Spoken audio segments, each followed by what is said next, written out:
according to the story, landed in what became known as Smith's Cove, followed a well-worn path up into a clearing, and saw a lone oak tree overhanging a 13-foot wide depression in the ground. And of course, his imagination started to activate, and 2 and 2 being 4, he went back and got 2 of his buddies, John Smith, who was 18 years old. Daniel McGinnis, we believe, was probably about 13 or 14, and Anthony Vaughn was probably about 14 or 15.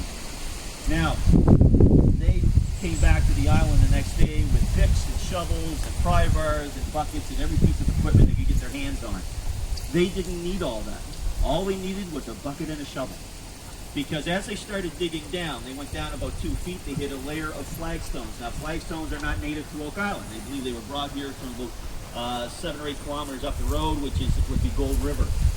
They got down to 10 feet, they hit a layer of oak logs which were embedded into the circular shaft.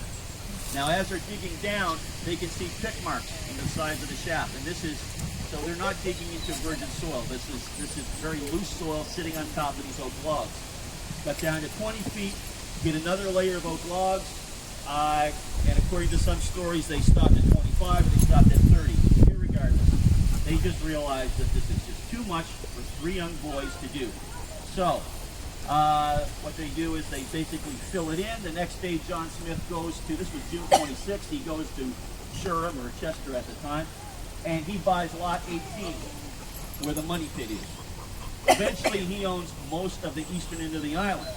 Daniel McGinnis and his family own a number of lots on the western end, and Anthony Vaughn buys property on the mainland. So the last 3 chalets where the hotel is, on the Mahone Bay side, that would have been part of the Vaughn property. Now, you'll notice that there is a large oblong stone, and you can go around and take a picture of this. There is a researcher in Halifax by the name of Paul Wachowski, and he believes that is a Padrea stone. Now, Padrea stones were used by the Portuguese to mark their territory. So what they would do, they would find a large stone, or in some cases they would use wood, erect it vertically, and put an iron cross on the top of it. And this is what the Portuguese would do in the New World to mark the territory, so that the Spanish came along, or anybody else, they would know that this was been claimed for the Portuguese. Now, there is a notch in the top of that stone. There is no other stone on Oak Island like that stone, anywhere that they've ever found. You can go around, you can take a picture of it. Please don't try to move it, because it is massive. What we believe happened was eventually Daniel McGinnis found it, and he might have used it as a doorstep or something. But there is a slot in the top of that stone where an iron cross would fit in.